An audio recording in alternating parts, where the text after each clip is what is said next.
Praise the living Jesus. Hallelujah. Our God is good. I welcome every of us to the presence of God this morning. We shall be blessed in the name of Jesus Christ. And the blessing we have been receiving since morning will not pass us by in the name of Jesus Christ.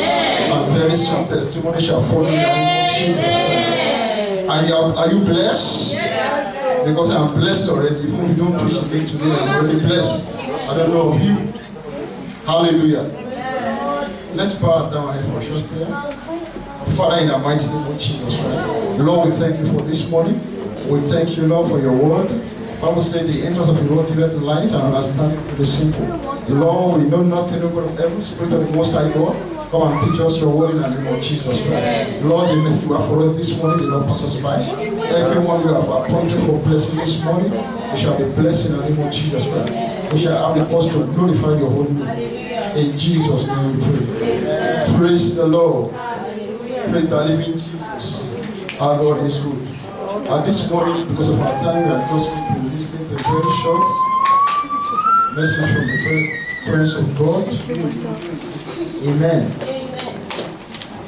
First of all, I want to appreciate our pastor and the ministers for giving me this privilege. I pray that the Lord will continue to strengthen our us in the name of Jesus Christ. This morning, I'm going to look at the topic which says, in His presence. That is the presence of God. The presence of God. Hallelujah. I will say in the presence of God there is fullness of joy. And at His right hand there are pleasures evermore in His presence. First of all, we're going to look at the word presence. In His presence. We're going to look at the word presence. The word presence means to be existing, a state of existence at a particular place. A state of existence in a particular place. The word presence means a state of existence. A state of existence in a particular place. A state of existence in a particular place. I use the word state for a reason. I will explain the why I use the word state of existence. Because I don't want to say existing of a physical, or because it's not everything that it's possible for something to be existing physically and spiritually. So what is important is the state of the existence. For example, the wind is blowing, there is storms. Can you see it? But by the things the storm is carrying, by the rain and everything, you know, there is what? There is storm. You see the plant blowing up and down, front and back, without seeing what is pushing it. But you know that something is pushing this plant. That means what? Truly the wind what? Exists. So that means it is possible for something to be existing physically and to exist spiritually. In other words, in His presence is a state of existence. A state of existence at a particular word, at a particular place. His presence. If you're talking about the presence of God, what's the next thing that comes to mind is have we seen God before? Where is God? What form is God? How do you know that it's existing? I pray that as we go into into the message, the Lord will open our understanding in the name of Jesus Christ. Another thing we look at is how do we recognize this is presence of God here? Is it God or is it another thing? Let's open up to the book of Genesis chapter 1. We read from verse 1. Yeah, in the beginning, God created the heaven and the earth. And the earth was without form and void. And darkness was upon the face of the deep. And the Spirit of God moved upon the face of the waters. Hallelujah. In this book of Genesis chapter 1, we are able to know that there is someone called God. And He exists. Because the Bible verse 2 says, it said the Spirit of God move upon the surface of the water. That means anything that is existing can move, can walk, can talk. That means what? There is God, and He what? And He can move, He can do everything. But we are not told, is it tall? Is it short? Is it black? Is it brown? Who is God?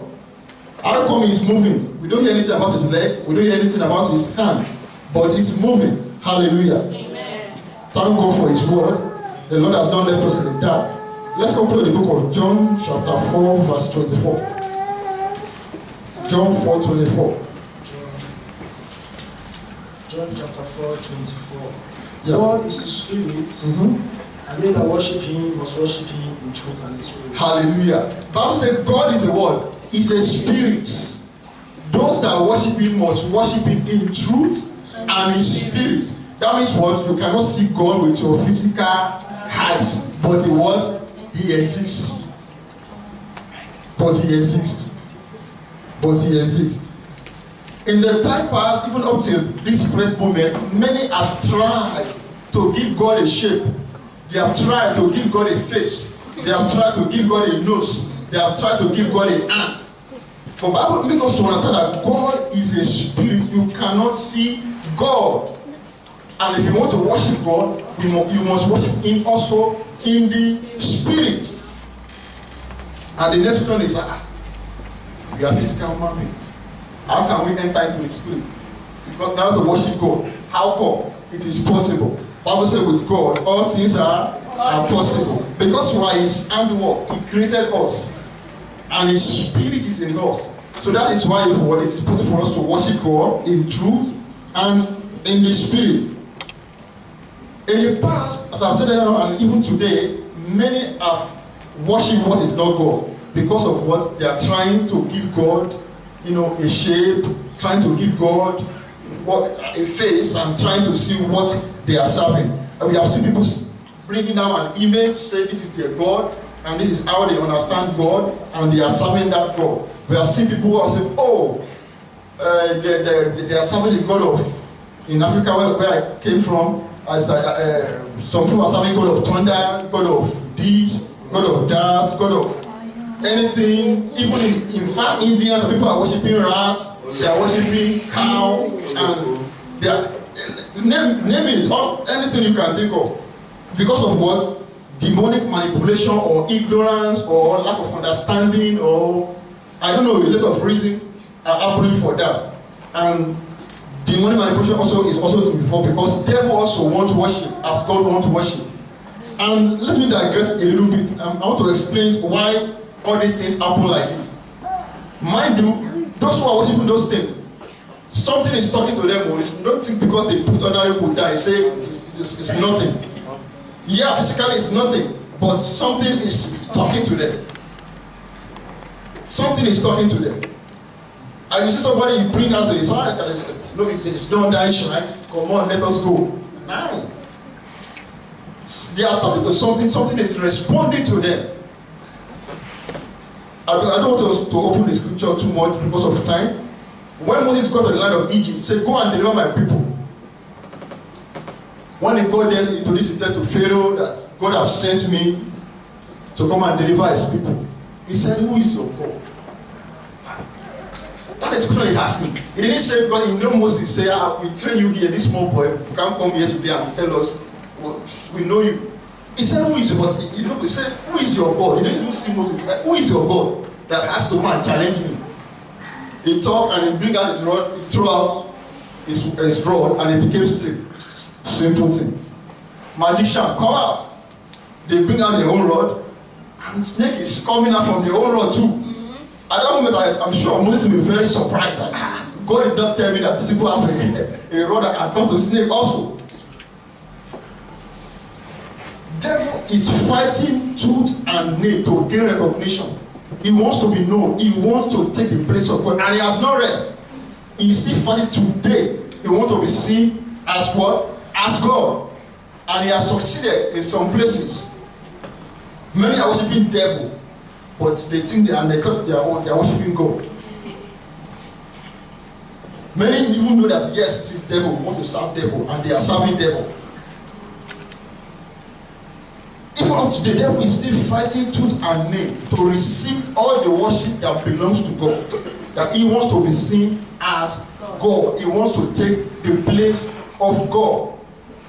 Another thing too that I want to establish this morning is that the people in the spiritual realm, they have no authority to appear in the physical realm, except the what they have access to a body they can use to manifest. Do you understand what I'm trying to say? There are spirit beings. There are things that exist in the spiritual realm. but they cannot appear. You can't see them physically, except they acquire a body to manifest.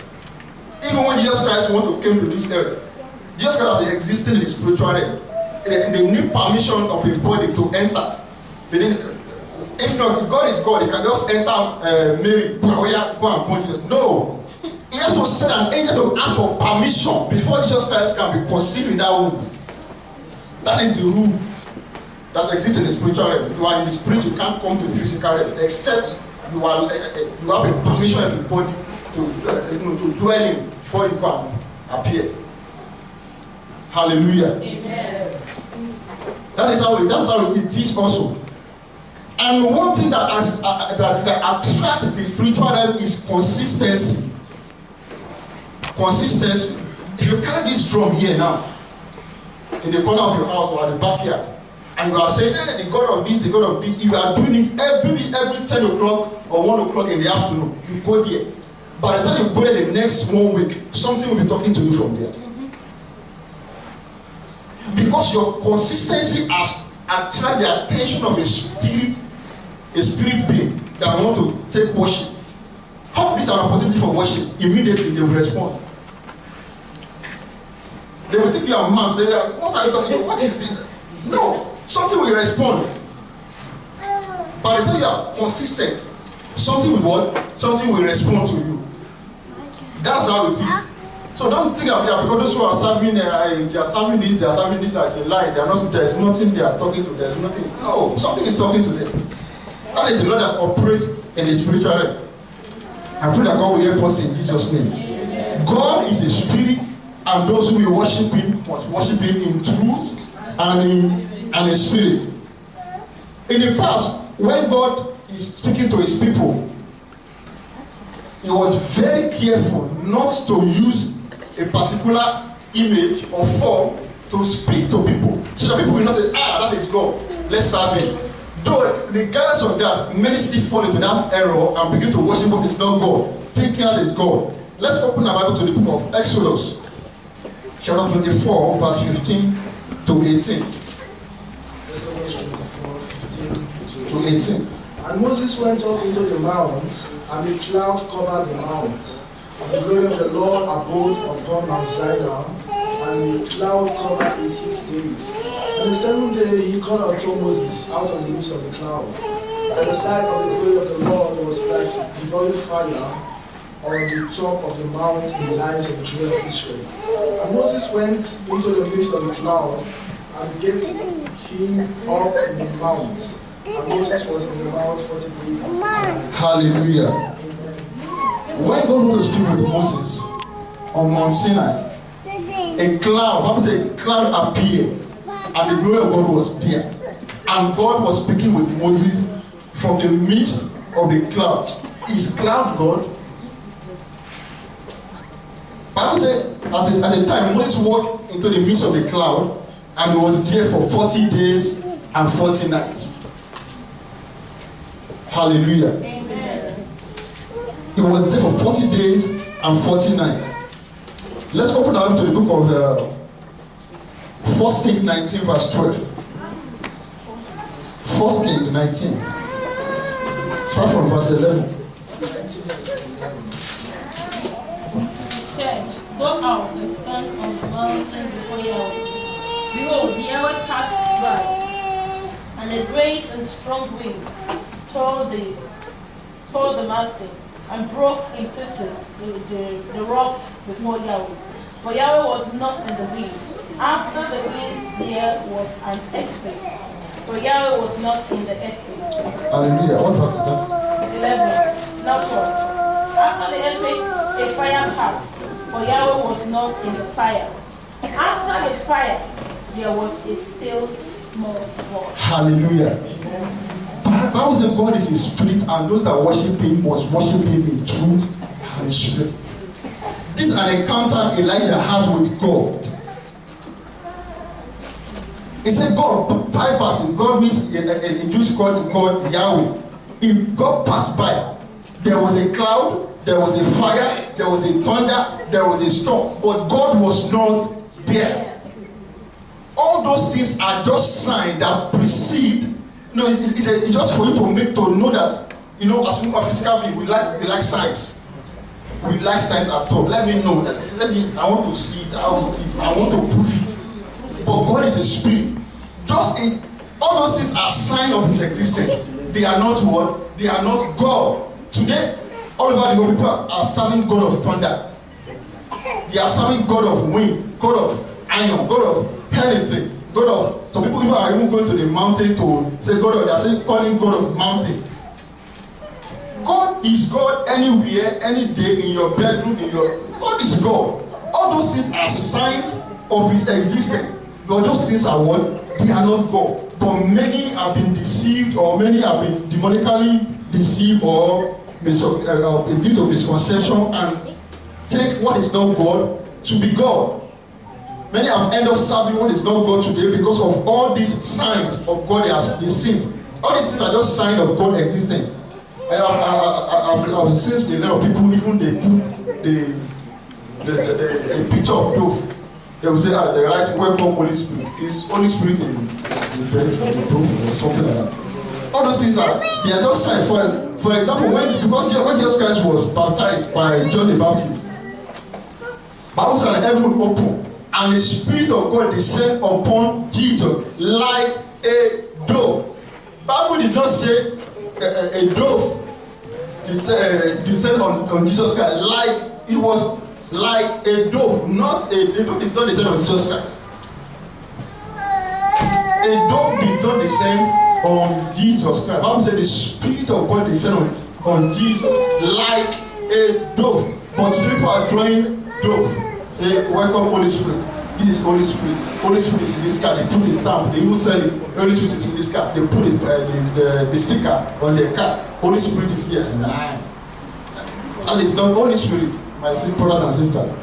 These are all the deceits of the devil that the devil is using to manipulate people, to deceive people, to receive worship that is due to God. Because God has commanded, he said we should not worship any graven image. That is why God is very careful. Anytime he's speaking to his people, he's talking to his children, he doesn't appear in any form or any shape, so that they will not go and create any shape and say this is God. The Bible also understand that God is a spirit, and those who must worship him in truth and in spirit. Let's look at the book of Numbers 16 from verse 28 to 33. Numbers 16 verse 22 to 28 to 33. 28. And Moses said, hereby ye shall know that the Lord has sent me to do all these works, for I have not done them of my own mind. If this man die the common death of all men, or if they be visited after visitation of all men, then the Lord has not sent me. But if the Lord make a new thing, and the earth open her mouth and swallow them up, with all that appertain unto them, and they go down quick into the pit, then we shall understand that this man hath provoked the Lord. Hallelujah. Hallelujah. What am I trying to bring out from this place? All these things that Moses asked for a sign. Because some people are doubting that who sent this man? Does he send himself? But he wants people to know that truly he was sent by God. And he asked for what? He asked for a sign that the grass should open. It caused earthquake to happen. Does that mean God is earthquake? God is not earthquake, but it's just a sign. And what I'm trying to establish here, all those things that happen, lightning, thunder, rain, storm, they are signs of his existence. All those things are not what? They are not God. I pray that God will help us in the mighty name of Jesus Christ. Then if all those things are signs of his existence, then what brings his presence? How do we experience the presence of God? How do you experience the presence of God? Because God cannot come down physically to come and meet us. But we have established the fact that God exists, and we know through his works that he truly exists. So if you want to see God, if you want to experience his existence, what do we do? What do we do? Number one, let's open our Bible to the book of Genesis 22 from verse 1. 22. And it came to pass after these things that God did tempt Abraham and said unto him, Abraham, and he said, Behold, here I am. And he said, Take now thy son, thy only son Isaac, whom thou lovest, and go thee into the land of Moriah, and offer him there for a burnt offering upon one of the mountains which I will tell thee of.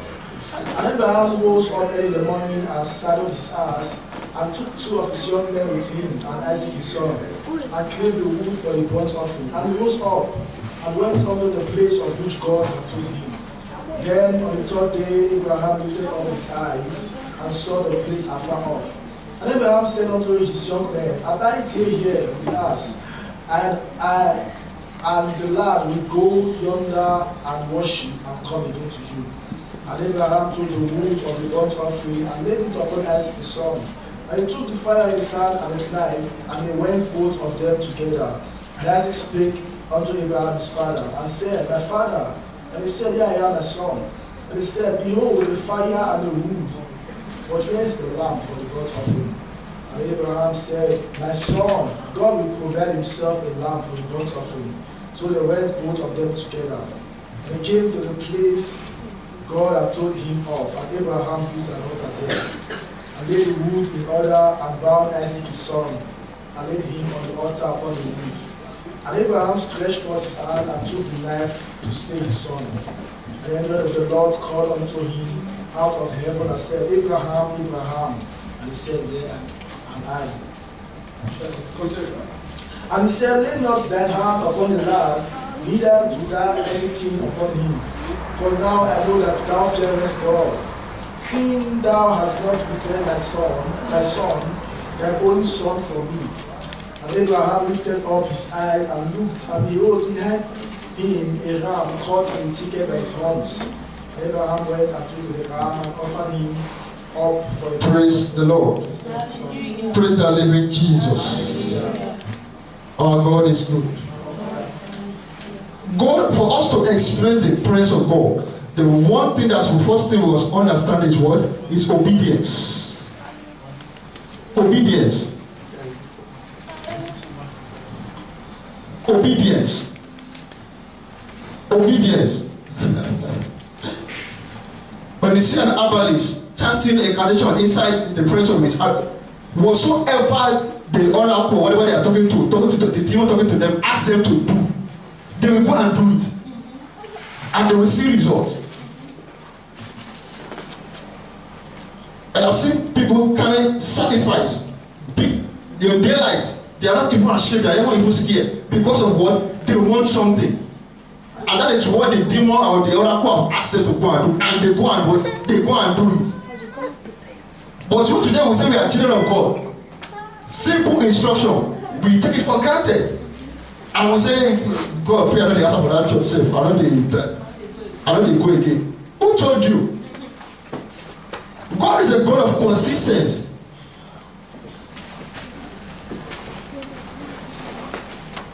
God is a God of consistency. And when your consistency attract our physical consistency attract the divine presence of the Holy Spirit.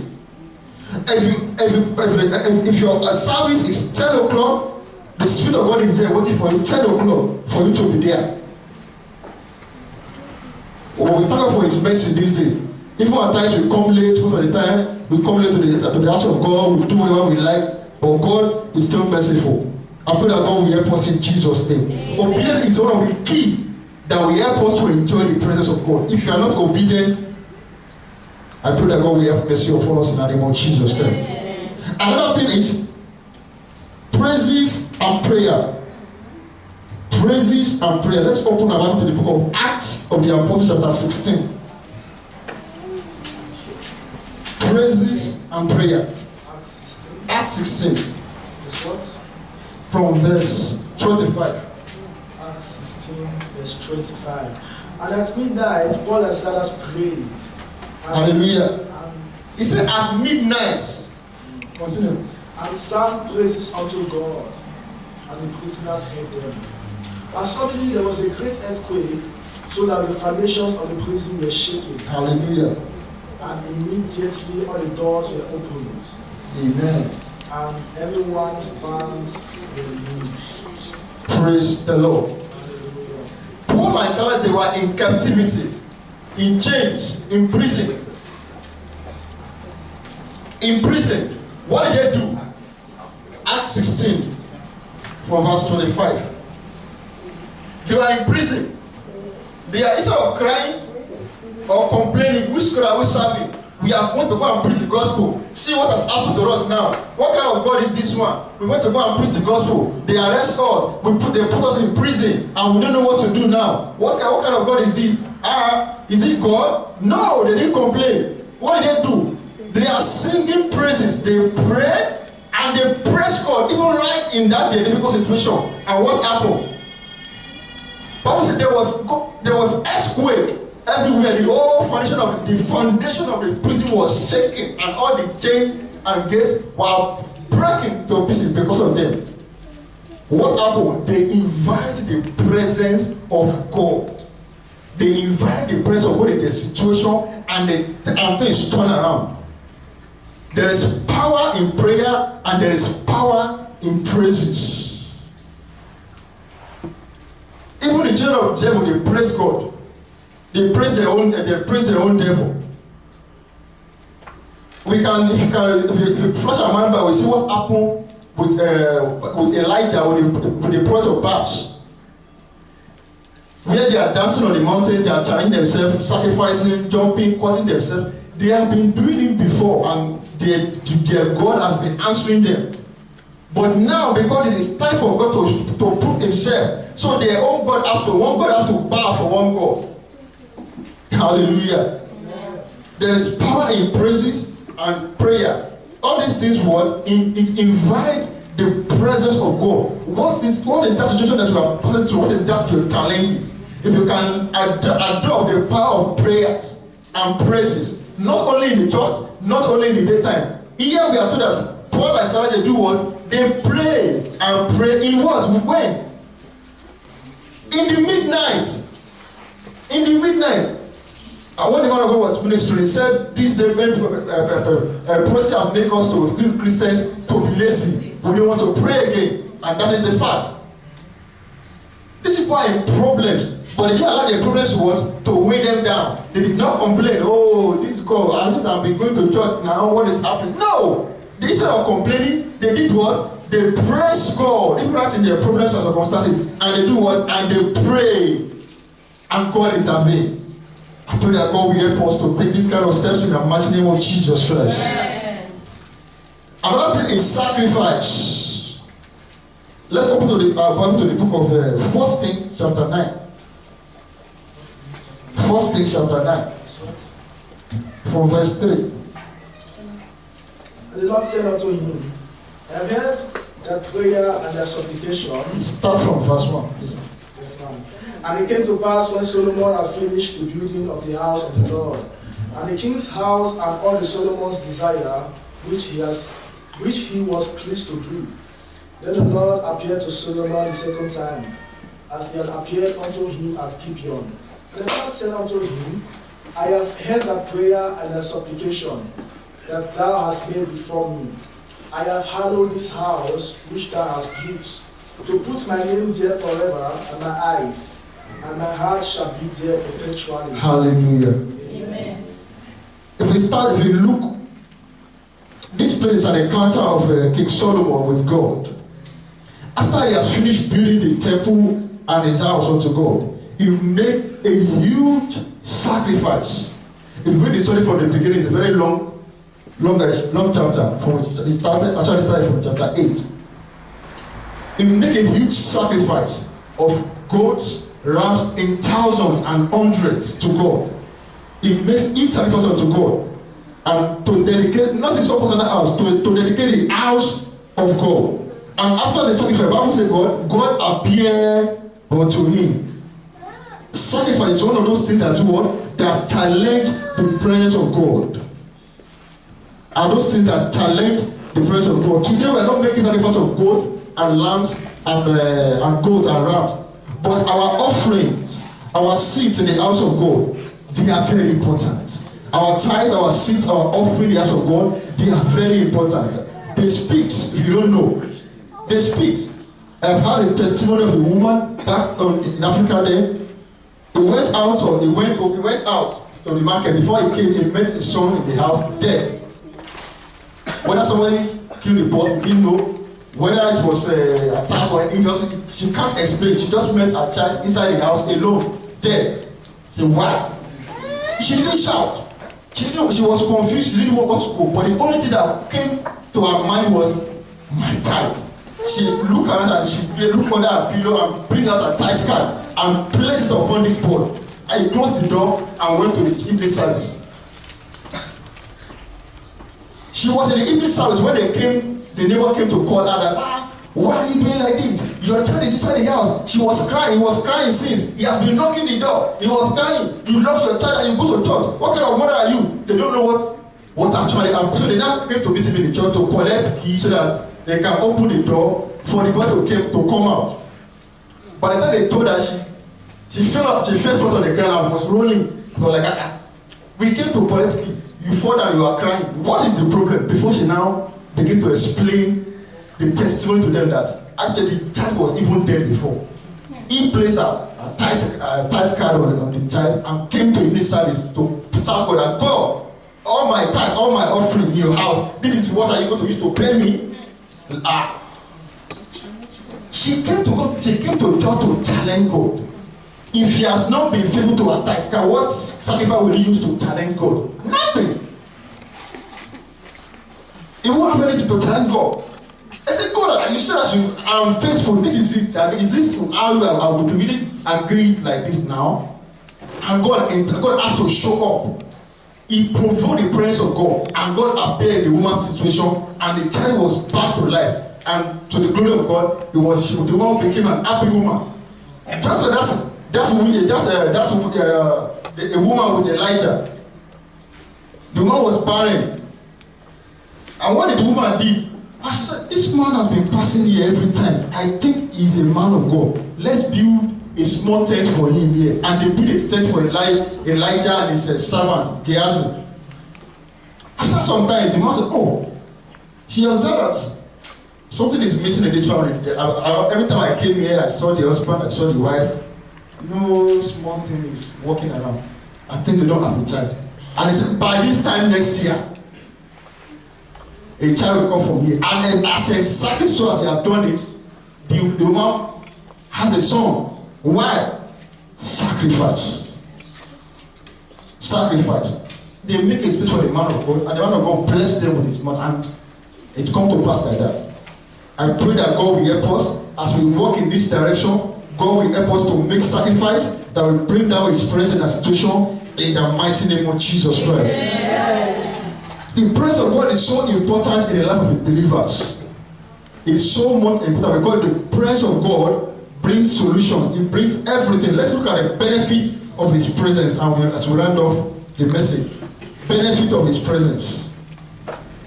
His presence attracts divine help.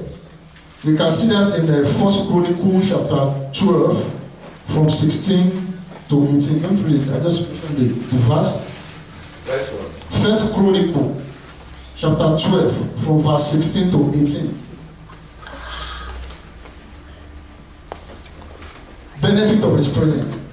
The presence of God makes your enemy the enemy of God. God's presence makes your enemy the enemy of God.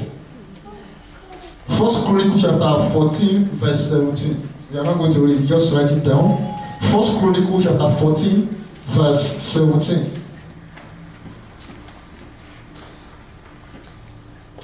The presence of God is very important in our daily lives. We just need it. But the day is full of evil. Many things are happening, dangers everywhere. I think last month or early this year, a little blast occurred in is it Paderborn or so, or Osnabrück or Paderborn. I can't remember exactly. It's here in Germany. A little blast in a restaurant. In a restaurant, if anybody listens to this, still remember, like a month or 2 months ago, because somebody close to me had an encounter. The mother, I said, the mother just left the restaurant before the incident take place. here in Germany. The man just left the restaurant when the incident took place. A little explosion happened. About a few people, 1 or 2 people lost their life, and a lot of people were injured in that restaurant. Evils are happening. Thank God these people are Christians, they are believers. We thank God for their lives. If you don't carry the presence of God, anything can happen. We need the presence of God every day of our lives. The presence of God was so important. Even Moses said, when the children of God, when they disobey God in the wilderness, and God said, I will destroy these people. He said, no, Moses have to intercede on them, and God have mercy on the children of Israel. But God said, well, because people have sinned, I will not do what? I will not go with them. Moses said, no, if you did not go with us, we are not going anywhere. Without your presence, we are not going anywhere. Because God hates sin and he cannot behold it. That is why he did what? He now sent angels. He now said, I will send my angels. I can't go with you again. I will send my angel. But he said, this one, God is possible, but this one is my angel. If you misbehave, no mercy. Hallelujah. Amen. The presence of God is very, very important. His presence brings divine help, and it makes our enemy God's enemy. Not only that, the presence of God is make people around us to do what? To fear God. We can see that in the book of Jonah. Jonah chapter 2. In the book of Jonah entirely, if you go to the book of Jonah, you go to the book of Jonah. God sent Jonah a message. He said, go to Nineveh, go and do what? Go and preach to these people so that they can repent of their sin. He said no. He entered the ship and he was going to Tarshish. He entered the ship and went to go to Tarshish.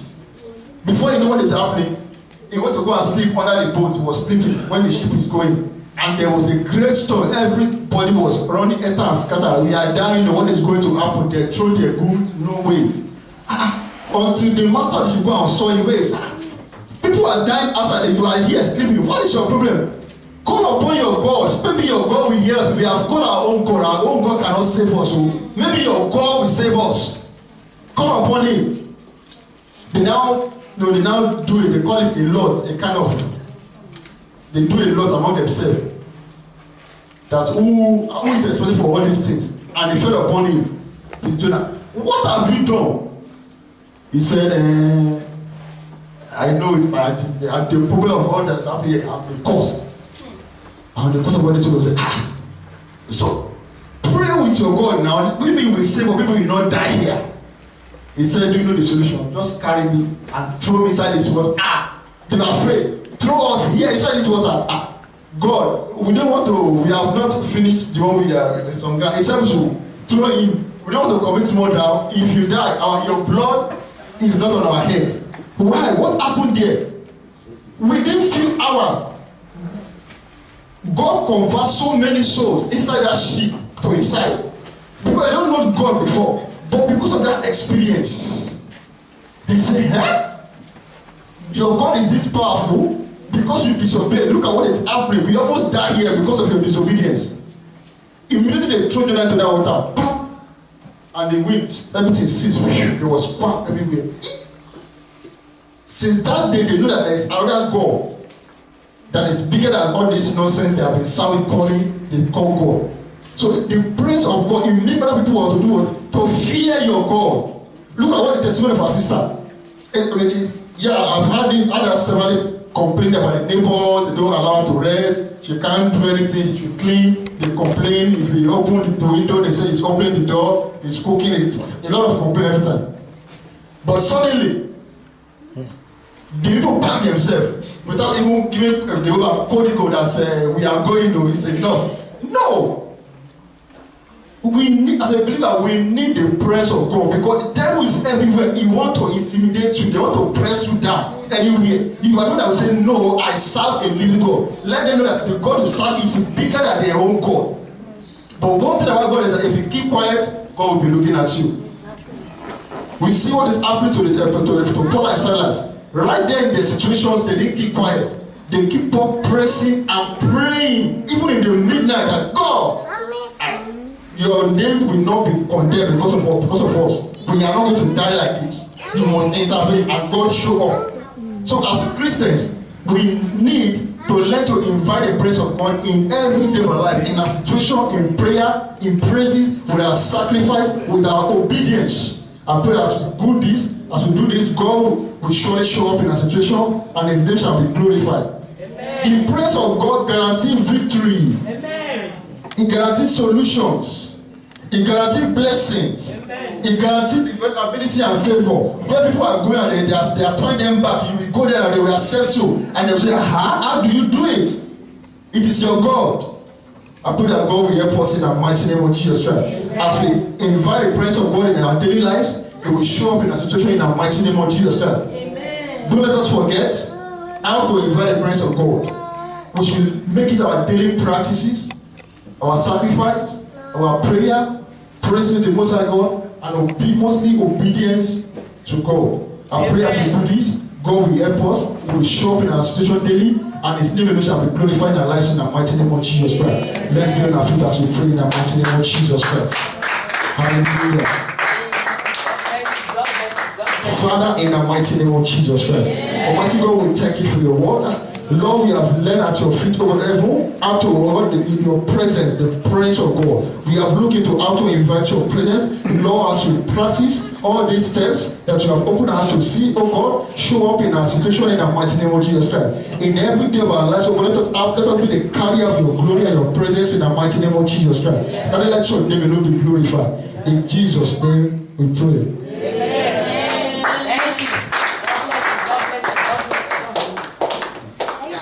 Put your hands together for the Lord. Something like that. Praise the Lord. Let us stretch forth our hands to Brother Joseph. Let us just say a word of prayer upon his life. Father, we thank you for the life of Brother Joseph. Thank you for using him to speak your word to us this afternoon. Lord, in the name of Jesus, everything that he has spoken of you today, oh God, no one shall stand against him on that day in the name of Jesus. We pray that more of you, oh God, in everything that he does in his life, in the name of Jesus. Thank you, Heavenly Father. In Jesus' name we pray. Amen. Praise the Lord. Hallelujah. Praise the Lord. Hallelujah. The weather is beautiful outside. Why not also put that beautiful smile on your face?